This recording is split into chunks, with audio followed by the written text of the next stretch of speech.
પહેલા સૌરાષ્ટ્ર અને પછી ઉત્તર ગુજરાતમાં ભારે વરસાદ બાદ હવે સ્થિતિ થાળે પડી રહી છે, પરંતુ ખેડા જિલ્લાના નવાગામમાં વરસાદ બાદ થયાના 2 દિવસ બાદ પણ હજુ પૂર જેવી સ્થિતિ જોવા મળી રહી છે।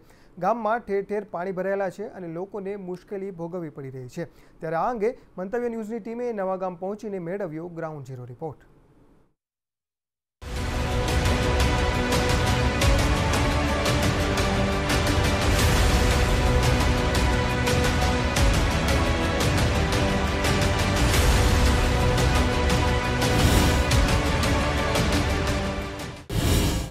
નવાગામ પાણીમાં ગરકાવ, ચારે તરફ પાણી જ પાણી, ખેતરો રસ્તાઓ ઘરોમાં ભરાયા પાણી, તંત્ર ઊંઘતું ઝડપાયું। પાણી ઓસર્યા પછી રોગચાળો ફેલાશે તો જવાબદાર કોણ? આ છે ખેડા જિલ્લાનું નવાગામ કે જ્યાં ખેતરો રસ્તાઓ અને ઘરોમાં હજુ પણ પાણી ભરાયેલા છે, જાણે કે અહીંયા કોઈ ગામ કે ખેતર નહીં નદી હોય। મેઘરાજાના કહેર બાદ દરેક જગ્યાએ પાણી જ પાણી છે।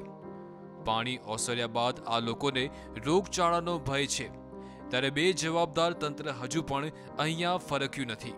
કેનાલો અને રોડ પાણી થયા બાદ સિંચાઈ અધિકારીઓ સાફ સફાઈ કરવા તો ઠીક, પરિસ્થિતિ જોવા પણ ડોકાણા નથી। નવાગામમાં ખાસ કરીને જોવા જઈએ તો જે ખેતરો છે, ખેતરોમાં ઘણા જ બધા પાણી ભરાઈ ગયા છે। જે રીતે મારા કેમેરામેન તમને બતાવી રહ્યા છે, જ્યાં સુધી તમારી નજર આમશે ત્યાં સુધી માત્ર ને માત્ર પાણી જ દેખાઈ રહ્યું છે, પાણી સિવાય કશું નથી દેખાઈ રહ્યું। ત્યાં જોવા જઈએ તો સિંચાઈ વિભાગ દ્વારા જે રીતે પુલ બનાવવામાં આવવાનો હતો, તો જે પુલ હજુ સુધી 3 વર્ષથી માત્ર ને માત્ર કાગળોમાં રહ્યો છે, હજુ સુધી કોઈ પણ પુલની કામગીરી કરવામાં આવી નથી રહી। ત્યાં આપણે બીજી જગ્યાએ જોવા જઈએ તો હજુ પણ આ જે પુલ બનાવવા માટે જે ઉપરના જે લેયર નાખવામાં આવ્યા છે, તે ઉપરના લેયર જ નાખવામાં આવેલા છે, એના સિવાય કોઈ પણ કામગીરી નથી। ત્યાં બીજી બાજુ જોવા જઈએ તો જે સિંચાઈ વિભાગ દ્વારા 2 વર્ષ પહેલા જે પાટિયા મૂકવામાં આવ્યા હતા, તે યથાવત ને તથા હાલતમાં છે। ત્યાં ખેતરોની આગળ ધીરે ધીરે જોવા જતા જઈએ તો એક બીજા ખેતરમાં પણ રેતી અને કપચી નાખવામાં આવેલી છે। રેતી અને કપચી પણ છેલ્લા 2 વર્ષથી યથાવત ને તથા હાલતમાં છે, પરંતુ જે તંત્ર છે કે જે સિંચાઈ વિભાગ છે તેના દ્વારા કોઈનું પણ સાંભળવામાં નથી આવ્યું। આ ગામના આશરે જેટલા પણ લોકો હશે, આશરે 3000થી વધારે અહીંયાની વસ્તી હશે, તે લોકોનું વારંવાર કહેવામાં આવેલું છે, પરંતુ તંત્ર દ્વારા કોઈ પણ રીતની કામગીરી કરવામાં નથી આવી રહી અને તંત્ર પોતાની જે કાગળોની વ્યવસ્થા છે તેમાં મસ્ત છે, પરંતુ જે લોકોની વ્યથા છે તેનું કંઈ સાંભળી નથી રહી। એટલે તંત્ર મસ્ત પરંતુ પ્રજા વ્યસ્ત છે। કેમેરામેન રાહુલ જાદવ સાથે પાર્થ ભટ્ટ, મંતવ્ય ન્યૂઝ, ખેડા। નવાગામ ખાતે ગ્રામજનોની વેદનાને વાચા આપવા મંતવ્ય ન્યૂઝની ટીમ પહોંચી, ત્યારે ખેડૂતોએ અમારી ટીમને આપવીતી જણાવી। જ્યાં સિંચાઈ વિભાગની બેદરકારીનો ભોગ બનેલા લોકો શું કહી રહ્યા છે, આવો સાંભળીએ। અહીં આગળ કોઈ આવ્યું નથી। પહેલાં તમે મંતવ્ય ટીવી વાળા આવ્યા છો, જે અમને સાંભળ્યા છે ને જે અહીં આગળનું અમારું બધું જુઓ છો, આપ પોતે બી, તો અમને કંઈક સપોર્ટ થાય એવું કંઈક અમને લાગી રહ્યું છે। અને તંત્ર હજુ કોઈ કલેક્ટર કે કોઈ ઇરિગેશન ખાતું અમે 24 કલાક પહેલાં જાણ કરી હતી કે ભાઈ આવી પરિસ્થિતિને લીધે તમારા લીધે આવું થયું છે। ONGCના કોઈ સાહેબો ફરક્યા નથી। ONGCની પાઇપલાઇનના લીધે જે આ બધું ફાટ્યું તૂટ્યું, એટલે કોઈ ONGCના સાહેબ કે ઇરિગેશનના કોઈ સાહેબ આ જવાબદારી સ્વીકારવા તૈયાર નથી। ઇરિગેશનની આમાં ઘણી મોટી ભૂલ છે કે અમને જે એમનો પોતાનો એરિયા આવતો તો એરિયામાં કામ જ નથી કર્યું ને બહારના એરિયામાં કામ કર્યું છે। નવાગામમાં આશરે 450 વીઘા જમીન પર ડાંગરનો પાક લેવામાં આવે છે, પરંતુ વરસાદને કારણે જમીનનું ધોવાણ થતાં ડાંગરનો પાક નિષ્ફળ ગયો।